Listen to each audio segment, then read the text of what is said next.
Great. Thank you. Hi, everybody. Hi. It's great to be here. I'm going to stand here. It's a big room. I want to make sure everybody can hear because you're so good to have the amplification. I'll use it. My name is Shira Goodman. I'm running for Congress in the new District 4. I'm glad that most of us are back together. I met some people who had been in District 6, so welcome home. It's a great map, and we got very good news from the federal courts today. The map is the map, so that's great. I wanted to talk a little bit about my background and why I'm running. I grew up in Montgomery County in Abington. I went to Abington High School. I went away to the University of Michigan. If any of you are basketball fans, yes, I stayed up to watch that last-minute buzzer beater. We're very excited. And then I went to Yale Law School. And although a lot of my colleagues at Yale have been planning congressional runs from day one of law school, it was never something I had considered. My plan was to work on the issues that I cared about, to fight for change, and to do that. And I have been doing that for the last almost 25 years. I started out as a labor lawyer and employment lawyer at Ballard Spahr, and you can see on the thing I was counseling employees and employers at all levels about sexual harassment, discrimination, accommodating people who are living with disabilities, and doing trainings and counseling and working on problems that we're clearly still facing today. And then I moved into public service at Pennsylvanians for Modern Courts, which is a court reform organization working for better access to courts, working to demystify the court process, working to improve the jury system and the judicial discipline system. That's kind of hard because lawyers and judges make their own rules about how lawyers and judges get disciplined. And you can imagine lawyers and judges don't really like to change those rules, but we did fight hard for that. And for the last 5 years, I've been the Executive Director of CeaseFirePA, working for better gun laws in Pennsylvania, fighting the NRA at every turn in Harrisburg, and in many, many cases, blocking them. I'm so glad to be here tonight because what Indivisible, all across the Commonwealth and country, is doing has been to make routine the process of being an activist. Some of the work that we've been trying to do. You haven't made it easy. It is not easy to be a citizen activist. It is hard work, but you've made it routine. You've made people step up every day, expect something, expect to do something, and be ready to do it. And I think that's great, and I've been happy at CeaseFirePA to be able to partner with you. That's kind of the work we've been doing, to teach people the skills to be advocates, whether gun violence prevention is their issue or it's something else. We do it in schools, we do it in churches, we do it in community groups. So I thank you for what you're doing. I think it's going to make a tremendous difference in this election and going forward in our country, and it's so important. So I'm honored to be here with you, and I think you've also made it a process that everybody can participate in, which is really important. So many people feel ignored sometimes by our process, asked to come out and vote, and then told, okay, it's somebody else's turn to lead.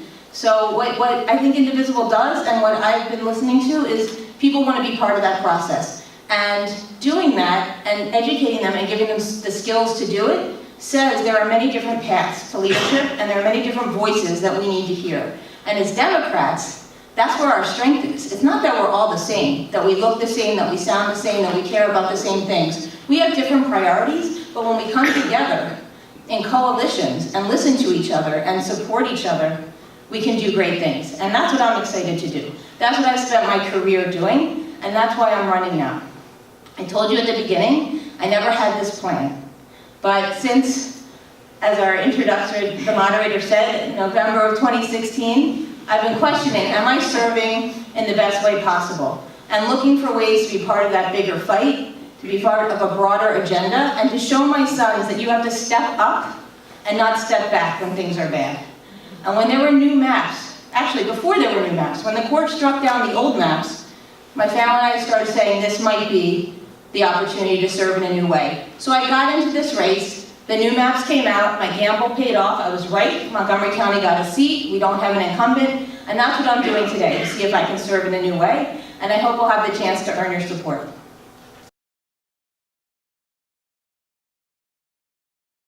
So the 3 issues that I care about the most. One should not surprise you because I've dedicated the last 5.5 years of my life to fighting gun violence. Now people ask all the time, Shira, do you have a personal story? What got you into this work? I'm blessed, and I know that. I don't have a personal story. My family has not been personally touched by gun violence, and I'm very lucky because I work with families every day who have a seat missing in that table, who are doing everything they can to prevent other families from knowing their pain. But I'm doing it because it was an issue I cared about, and I cared about it before everybody else in the country did. You know, I've been banging my head against that wall for a long time. And I think that I've been doing it because we can solve this problem. You know, we have problems. Okay, thanks.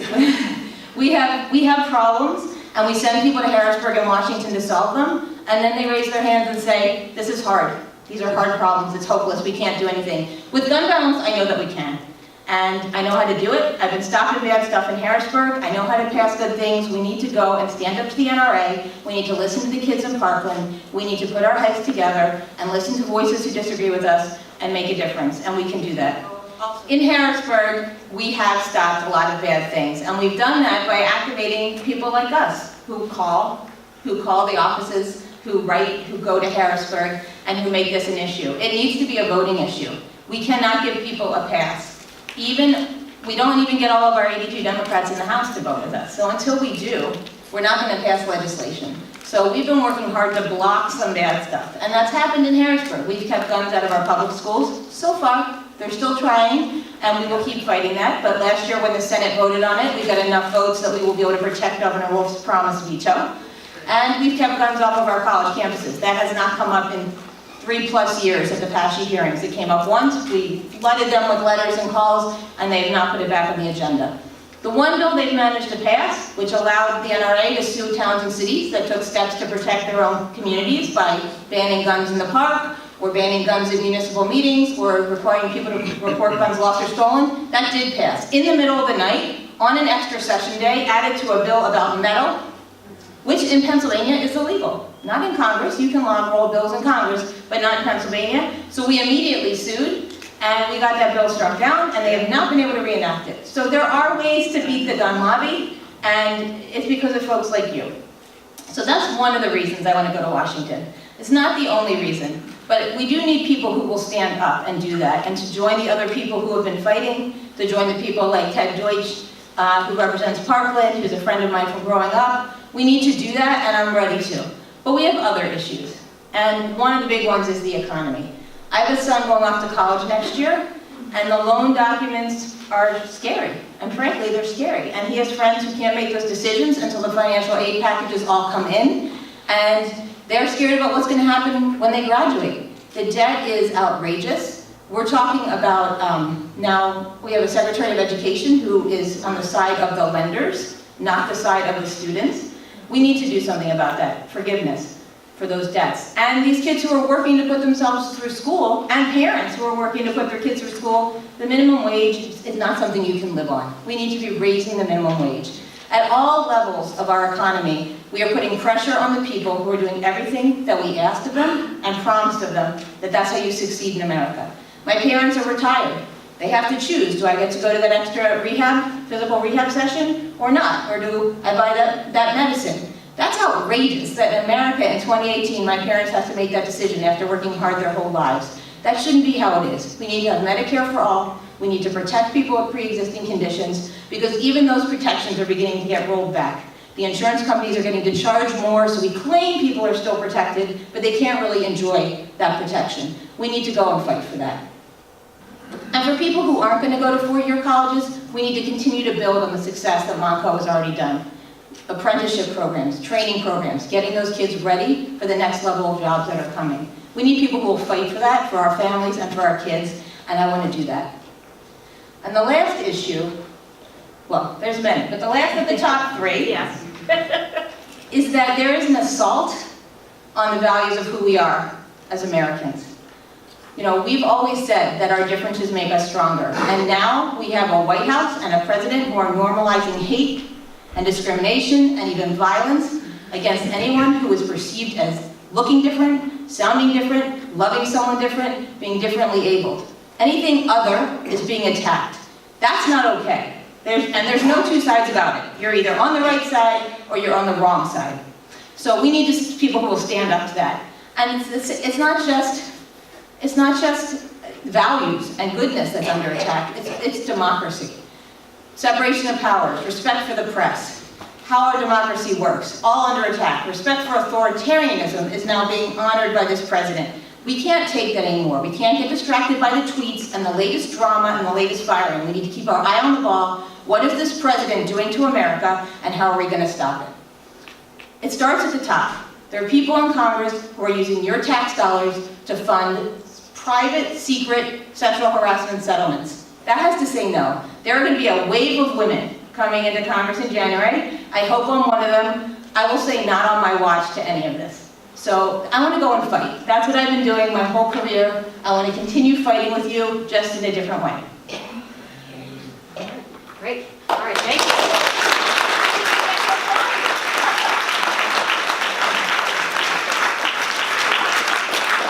All right, great. All right, so 1 minute. Woohoo!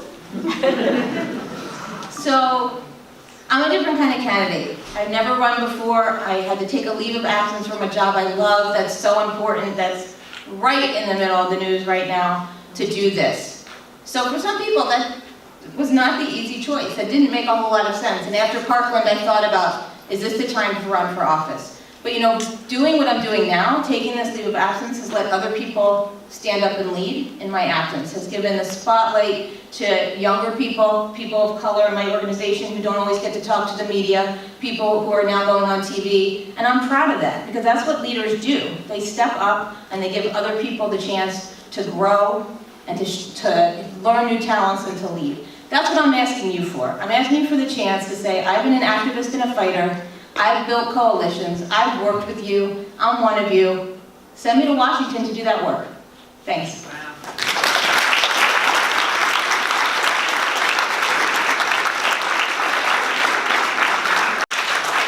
Thanks for the question. I think it's really important, and I think you embedded in there a key part. We're scrubbing science from our websites. We're getting rid of known facts. We have alternative facts. I think we have to, first of all, stand up and say there's facts and there's fiction, and we know what science is. And we have to fund it, and we have to bring those scientists forward, and we have to support them, and we have to stand up for it. And although the House of Representatives does not have a role in the confirmation process, when people who hate the agencies that they're being nominated to fill are nominated, I think as a congressperson, you would have to stand up, and you have to talk about that. The person who is leading the EPA hates the environment, hasn't met a driller he doesn't love and want to help, and we need to stand up against that. Same thing with the Department of Education. I mean, Betsy DeVos has never met a school or a teacher or a student in public school that she likes. So we have to stand up for that. We have to fund science. We have to protect our lands. We cannot go backwards. We are going backwards, and we're doing it in too many areas. Science is only one of them, but we have to stand up, and we cannot let them hide things in appropriation riders that undermine science and data and evidence, and we need to stand up for those people who are doing that work, and we need to promote it. Great.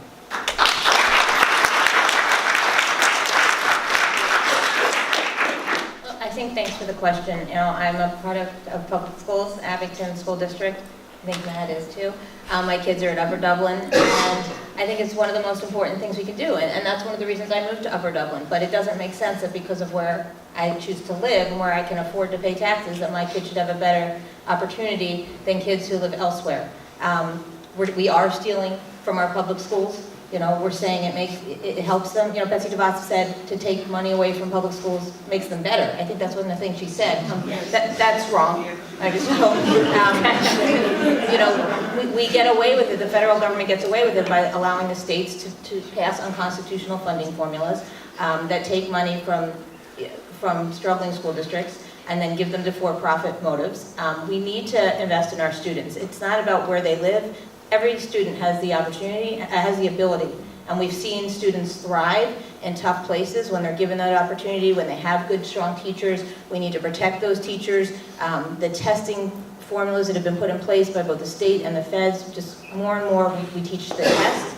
Pennsylvania started to undo some of that, and I think we need to look at how do our kids learn, how do we keep them safe in those learning environments, how do we make sure they're not going to school hungry, and how do we pay these teachers and invest in what we say is our most important resource. And I think that the feds have gotten off of this and have gotten away with it by blaming the states. And they've done things that Pennsylvania has done.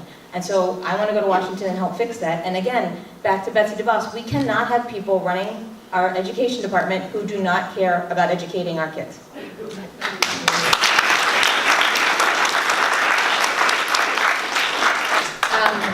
And thank you for saying you're hopeful. I think there are great people running in the other districts, so we can share that hope.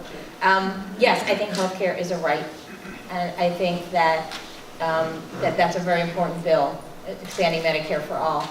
There are lots of ways to do that. I just read an important article about, they call it Medicare Extra, a way to phase it in so that people who aren't sure that they're ready to quite leave their employer system can do it, but with the options to get the same kind of coverage. So I think we do need to move towards that. I think we certainly need to protect the things that the Affordable Care Act did that are under attack, pre-existing conditions, health care for as kids are aging out, that they can still, as students, be covered by their parents. But the system that we started after World War II for our returning soldiers, where health care was a benefit in the workplace to keep wages a little lower, it's not working for anybody except the insurance companies. And the last I heard, that's not who we were elected to protect. So I'm in favor of what you said. I do believe healthcare is a right.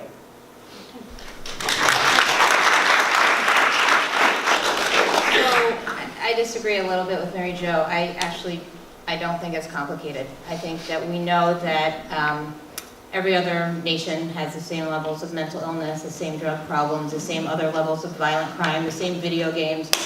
They do not have the levels of gun deaths that we have, whether homicide, suicide, unintentional shootings, police shootings. It's because of the guns. It's because of the guns. So we know we have too many guns. We know they get in the wrong hands. We know that it's too easy. And here's the thing about the NRA. They have 5 million members, if you believe their count. People who are dead stay on the rolls. You get a free membership when you buy a certain gun. You get a gun coupon when you buy a membership. So maybe 5 million members. There are 300 million guns in this country, probably in about 100 million households. There are more of us than them. Here's what they do. They vote in every election. They call your legislators every day. They vote on one issue. Now, I'm not going to tell you to be a single issue voter, but you have to keep it on the agenda. You cannot give people a pass because they are good on choice, or they are good on DACA, or they are good on health care. If they are bad on guns, and here's a secret, we have Democrats in Pennsylvania who are bad on guns. Yeah. These ladies know that. Yeah. Then you can't give them a pass. And they're going to come knocking on your door, and they're going to come for forums, and you have to say, this is one of my issues, and you have to vote on it. We have the numbers. Like 90-some% want universal background checks now. 90% of Americans don't agree that the earth travels around the sun. Right? So that's a big deal. 65% of Americans now agree that we should ban assault weapons. Ban high-capacity magazines. We actually did this once before, from 1994 to 2004. Okay? We didn't have as many mass shootings. We didn't have as many of those guns out there. They're out there. Mary Jo is right that we have to deal with the guns that are out there. But here's the thing. If you try to buy Sudafed and renew it at the drugstore, what happens? Bells and whistles go off. You have to show ID. The gate comes down. You don't get that Sudafed, right? If you buy an Eagle shirt online, how many ads do you get for the coming weeks to buy another Eagle shirt? They know what we're buying. They have the technology. We could track purchases. I'm not saying you can't still buy them, but if somebody is stockpiling 50 assault rifles in a year and thousands of rounds of ammunition, maybe it should target something. So things that we could do, we could fund the ATF to look at those things, not to process machine gun and silencer licenses, but to look at purchases. We could fund the CDC to do research about the causes and effects of gun violence. We could, we could do those things, but we don't, because there's riders, because the NRA threatens. But here's the thing. We can be the anti-NRA together. I asked you to do that. We can do it. We just need people to stand up. No more thoughts and prayers. We need action and bravery and commitment. And I think the people up here are willing to do it. I know I for sure am.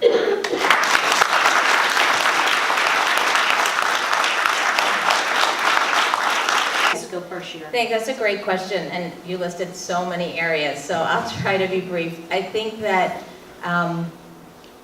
we need a new Civil Rights Act to address all those things, right? The promise in the Voting Rights Act and the Civil Rights Act, we haven't lived up to it. We've allowed states especially to find loopholes, to exploit them. This whole voter ID we know what this is about. Luckily in Pennsylvania, the courts held that unconstitutional, but I sometimes still get asked for ID at the polls. Not everybody knows, so education and information is a key part of that. This administration is dismantling what the Obama administration did with, to better train police departments. You know, Philadelphia voluntarily did a lot of, you know, they subjected themselves to scrutiny by the feds and new training protocols, and they're dismantling that. Jeff Sessions says we don't need that, and of course we need that. We need implicit bias training. We need people to understand that we are all different and we perceive things differently, and to be aware of those perceptions because they affect how we act, especially in life and death situations. I know that my sons are treated differently driving in Upper Dublin than I have a staff member who sometimes drives me, and I worry. When he comes to pick me up for that drive to Harrisburg, he's a man of color driving in Upper Dublin in a not great car. I said, you better put your seatbelt on when you come to get me, Michael, because I know who can be stopped in my community. And that has to stop. How long, you know, I don't have to have that conversation with my sons about what do you do when you get pulled over. And I know that there are so many parents who do. And that shouldn't just be on parents. That is on all of us to say enough. And so we need a new Civil Rights Act. We need to train, and we need to hold police accountable, and we need to hold teachers accountable, and we need to fund and have educational opportunities. And then in our courts, you know, here in Pennsylvania, I talked about judicial discipline, talk about judicial education. I mean, finally, after years and years, we've passed some implicit bias training, but it's not always mandatory. We need prosecutors, police, judges, every part of that system to be getting training. We need to make it mandatory. We need to fund it, and we need to keep funding it. And it's not enough for once. Over and over, and as the research changes, we need to do that. And as citizens, we need to call that out, and we need to own our privilege and take care of our neighbors.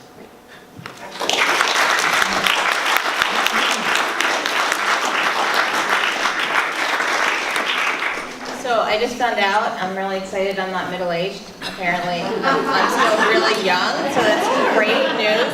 I grew up a little bit later. When I was in college, my classmates didn't want to say they were feminists. It didn't make any sense to me. I think that's changing now. I am a proud feminist. I was back at Michigan. I am now. I believe in all the things that are in the Equal Rights Amendment. It's really hard to amend our Constitution, right? That's probably one of the reasons that we started doing it as an amendment, because we didn't realize how hard it was going to be, and the guys thought, oh yeah, let's have an amendment. You know, it's really hard. We've only done it, 28 times.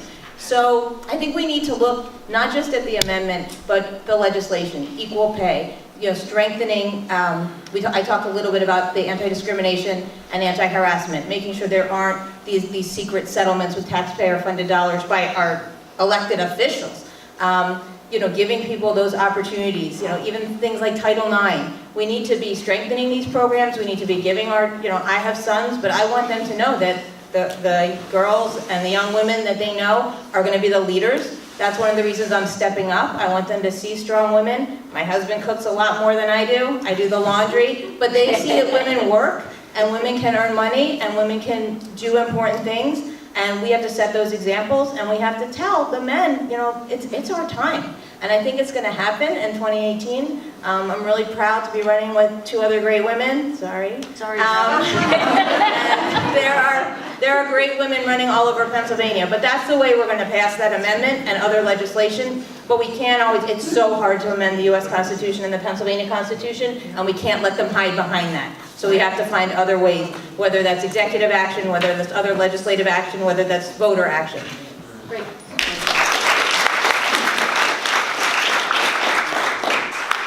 I agree. We need to make sure these are protected classes under our equal rights and civil rights statutes. Right now, because they're not in Pennsylvania, certain cities have protections that the state doesn't have. We need to solve this federally.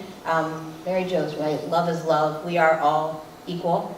We need to start acting like that. And again, this administration seeks every opportunity to divide, to sow hatred. Our kids don't see these differences.